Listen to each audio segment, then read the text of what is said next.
आप लोग I hope आप सब लोग अच्छे होंगे। फ्रेंड मैं भी ठीक हूँ। अंजलि के जहाँ में आपका फिर से स्वागत है। मैं अंजलि वर्मा फिर लेके आई हूँ आपके लिए एक इंटरेस्टिंग ब्लॉग। और आज है 1 नवंबर। आप सभी लोगों को, मेरी पूरी यूट्यूब फैमिली को, जिसने भी करवा चौथ का व्रत रखा है उसके लिए हैप्पी करवा चौथ।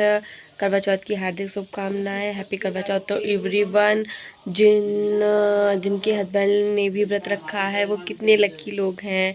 बहुत ही कम होते हैं वो हस्बैंड जो व्रत रखते हैं अपनी वाइफ के लिए। और आप लोगों ने कैसे मनाया आज करवा चौथ का दिन, प्लीज़ कमेंट करके ज़रूर बताइएगा। और आज मेरे यहाँ कैसे क्या सेलिब्रेट होता है मैं आपको भी पूरे व्लॉग पूरा डिटेल में तो नहीं बना पाऊँगी, क्योंकि फ्रेंड्स मम्मी की भी तबीयत नहीं सही है, मेरी भी नहीं सही है, तो मिल के काम कर रहे हैं तो व्लॉगिंग तो प्रॉपर नहीं कर पाऊँगी। लेकिन हाँ, जितना शूट मैं कर पाऊँगी उतना आपको ज़रूर दिखाऊँगी। और कुछ चीज़ें उस दिन छूट गई थी जो मैं मम्मी के लिए लेके आई थी, वो मैं आज के व्लॉग में दिखाऊंगी। और फ्रेंड्स उस दिन मैंने आपको दिखाया था कि करवा चौथ की शॉपिंग की थी मैंने। वहाँ जाने के बाद में मैं आई हूँ फ्रेंड, मेरे पैर इतना मुझे परेशान कर रहा है, बिल्कुल चलने नहीं दे रहा है। पैर में स्वेलिंग है और मॉर्निंग में तो मैं बिल्कुल उठ नहीं पा रही थी। पैर खिसका खिसका के सारे काम कर रही थी। पैर बिल्कुल भी नहीं उठ रहा था, बहुत ज़्यादा पेन हो रहा था, मैं तो रोने लगी।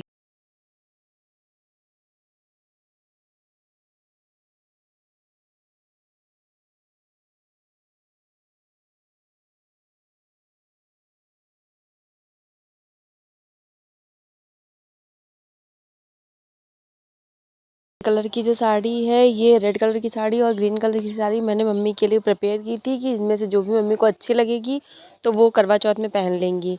मम्मी ने जो ग्रीन कलर वाली साड़ी है वो अचानक ही, एक आंटी हैं उनके घर जाना था, उनको उनका गृह प्रवेश था, वहाँ जाना था, तो मम्मी ने वो वाली साड़ी वेयर कर ली थी। ये वाली साड़ी थोड़ी भारी थी तो मम्मी ने बोला ये करवा चौथ में पहन लेंगे, तो यही साड़ी मम्मी ने करवा चौथ में वेयर की थी।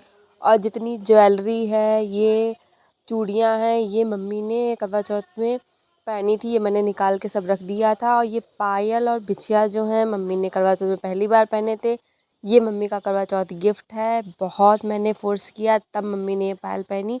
मम्मी को ज़्यादा घुंघरू वाली पायल नहीं अच्छी लगती हैं, उनको सिंपल ही पायल अच्छी लगती हैं। और ये जो पायल है इनमें घुंघरू लगी हुई हैं तो बहुत बजती हैं, तो मैंने जब बहुत ज़्यादा फोर्स किया तो मम्मी ने पहन लिया, बोली मैं एक ही बार पहनूंगी। हमने कहा कोई बात नहीं, आप पहन लीजिए, जब पायल रखी हैं तो आप पहन लीजिए। यही एक दो एक ओकेज़न होते हैं जिसमें नई चीज़ें पहनने का मन करता है। और फ्रेंड्स फाइनली चाँद निकल आया है। जैसे ही मैं नीचे से ऊपर आई मुझे लगा कि चाँद जैसा दिख रहा है, फिर मैंने देखा, पापा ने देखा, तो सच्ची में चाँद निकल आया था। तो मम्मी पूजा करने लगी थी।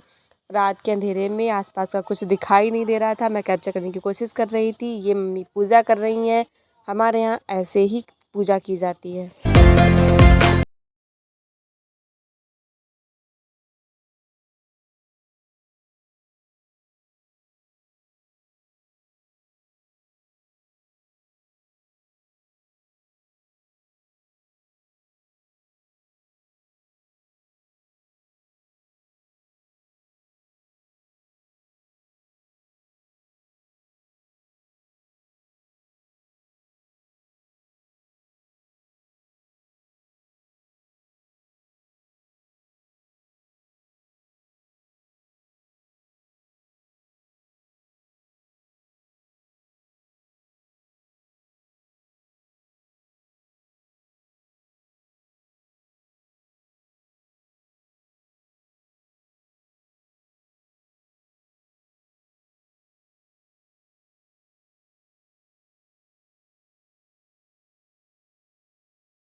ये देखिए हमारे यहाँ ऐसे करवा चौथ बनाई जाती है।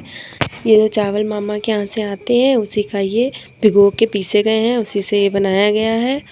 और ये होता है कि जब ये बना लिया जाता है उसके बाद में इसको रखाना पड़ता है, इसकी रखवाली करनी पड़ती है कि कोई इसको नांगे नहीं, इसको अपशगुन माना जाता है। और यहाँ पे ये गेहूं को आखत हमारे यहाँ बोलते हैं, वो डाली जाती है। ये गोबर के 5 टुकड़े बनाए जाते हैं। ये मिट्टी होती है जो तालाब में पाई जाती है, वो मिट्टी उसकी 5 टुकड़े बनाए जाते हैं। और ये देखिए, इसमें बहुत लोग सबके नाम लिखते हैं। तो ये मेरी चाची की लड़की, मेरी कज़न सिस्टर ने बनाया है, तो उसने नाम लिखा है पापा का, मम्मी का, मेरा भैया का। और नानी के हाथ की मिठाई का तो टेस्ट तो अलग ही होता है, उसको एक्सप्लेन करना तो बहुत ही मुश्किल है। और मुझे दादी और नानी के हाथ की मिठाई बहुत अच्छी लगती है, बहुत ज़्यादा। मैं नहीं बता सकती कितना। मम्मी के करवा चौथ के लिए जो मिठाई आई थी, नानी से मैंने बोला था कि नानी अपने हाथ से पेड़ा बना के मेरे लिए भेज देना। तो नानी ने बोला ठीक है, मम्मी पूजा के लिए निकालेंगे, बाकी तुम सारे ले लेना। तो वही, ये देखिए फ्रेंड्स, मेरी नानी ने पेड़े बना के भेजे हैं, मुझे बहुत अच्छे लगते हैं। मैंने सारे ले लिए, मम्मी ने जितनी पूजा के लिए निकाले उतने निकाले, मैंने सारे ले लिए और सारे मैंने ख़त्म कर डाले। बस 2 पीस बचे, मैंने किसी को नहीं दिए, तुरंत ही मैंने सारे उठा के रख लिए। किसको किसको अच्छी लगती है अपने दादी और नानी के हाथ की मिठाई, और ज़रूर कमेंट करके बताना। मुझे तो बहुत अच्छी लगती है। मैं तो बता चुकी हूँ कि ये नानी के हाथ के पेड़े हैं बनाए हुए, नानी या मामी के हाथ के, किसी के भी हाथ के होंगे, मुझे एग्जैक्टली नहीं पता किसके हाथ के हैं, लेकिन मुझे बहुत अच्छे लगते हैं, इसलिए मैंने सारे ख़त्म कर डाले, केवल 2 बचाए हैं, और वो भी एक रखा हुआ है, एक ही मेरे हाथ में है। बताइए इनका कोई, ये कितने अच्छे हैं, ये मैं वर्डों में नहीं बता सकती हूँ। कोई लोग मुँह में पानी मत लाना, ज़्यादा टेस्टी नहीं है। मामी और नानी दोनों लोगों में से जिसने भी ये पेड़े बनाए हैं, उसको बहुत बहुत बहुत ज़्यादा धन्यवाद मेरी तरफ से। थैंक यू वेरी मच इतने टेस्टी टेस्टी पेड़े बनाने के लिए। और मैं जब आऊँगी तो मेरे लिए खूब सारे बना के मुझे दे देना। ये पेड़े स्पेशली अपने हाथ के मुझे बहुत अच्छे लगते हैं।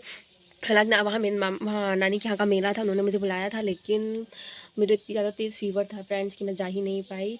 और गई होती तो मैं पेड़े तो बनवा के ज़रूर लेके आती। तो जिसने भी ये पेड़े बनाए हों उसको बहुत बहुत धन्यवाद। इसको अपनी नानी दादी के हाथ के पेड़े अच्छे लगते हैं, प्लीज़ कमेंट करके जो बताइएगा। और नानी ने तो नहीं, शायद मामी ने ये पेड़े बनाए होंगे। मामी बहुत बहुत थैंक यू ये इतने अच्छे इतने टेस्टी पेड़े बनाने के लिए। इनके टेस्ट के बारे में तो मेरे पास वर्ड ही नहीं है बताने के लिए, बहुत टेस्टी है।